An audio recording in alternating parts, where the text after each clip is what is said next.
Hello everyone, it's Wardog here, and today I brought you a former friend onto the show.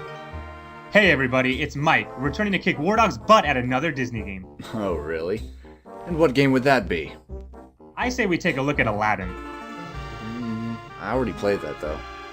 No, you played the Super Nintendo version. What I've got for us today is the superior Genesis version. Oh wow.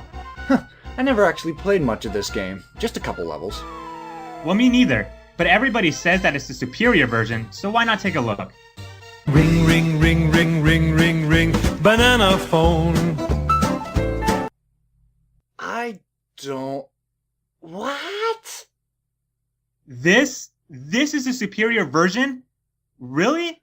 I mean, yeah, it's good, but I didn't find it that much better than the Capcom one, to be honest. Now you've done it. You've summoned the angry mob. Oh, that's usually Gal's job. What do? They'll force us to play with the 6-button controllers. Don't let them take me, Wardog. Calm down, calm down.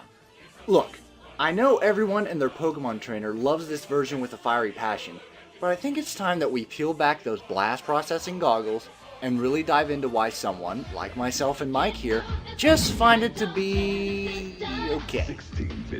They're singing the chant, Wardog. They're singing the chants. Then let's not waste any more time. We got the Super Nintendo version we all know made by Capcom, and now, here's Virgin's Aladdin.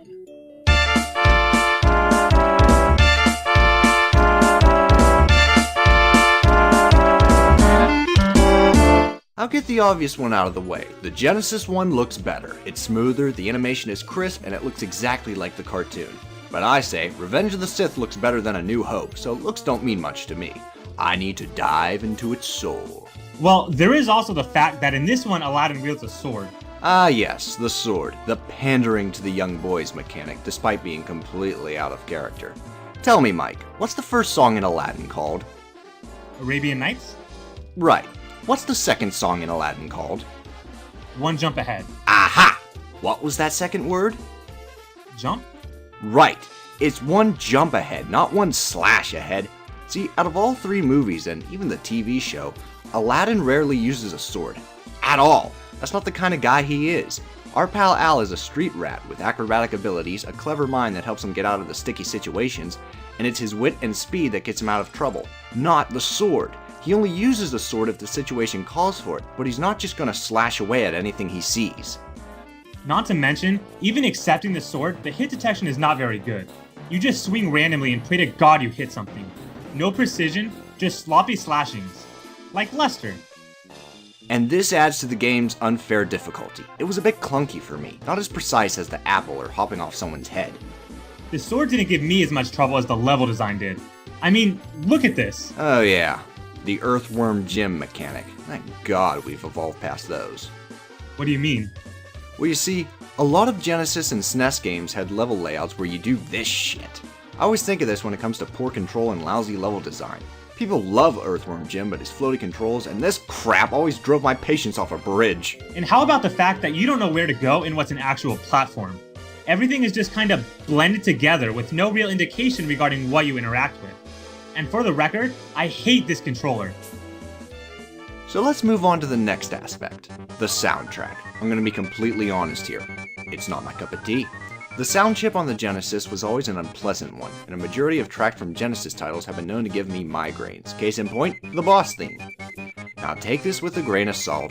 I'm just not a fan of most of the songs. Yeah, some are good, but they tend to be the remixes from the movie. The original songs just didn't cut it. Except for one. I know which one you're talking about. The Escape. The Escape showcases the one thing Genesis music can do quite well, and that's hard rock music. And there's nothing wrong with that. It's much better than that obnoxious boss theme.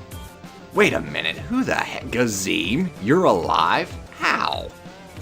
For those of you that don't know, the first boss of Aladdin for the Genesis is Gazim, the thief from the beginning of the movie. The one who was obviously less than worthy. He's dead. He died. Before Aladdin even came into the picture, he died. And now he's just in the game. He's there. He's right there. I see him. Well, we do have to admit, this is something that happens often. Remember when Abu went to the pyramids in the movie? Well, sure I do. It's in the Blu-rays. Yep, that sounded as stupid as I thought. So we can forgive that?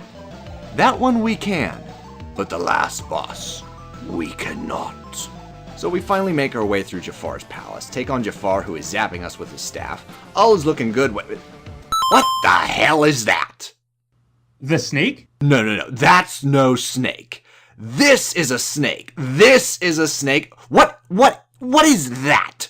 What is that? Yeah, it's too tiny. It's tiny, it's stoic, it's dead. It's dead. It's dead. What is this world coming to? And that's the end? Wait, where's the genie he turns into? Not there. No phenomenal cosmic power? Or itty bitty living space. So, Aladdin kills him I guess so. and prevents the sequels. One of them at least, yeah. But wait, what about our friend the genie? Don't we set him free? Nope. No? Proper endings. Ain't nobody got time for that. I think I'm gonna be sick. So that's it then.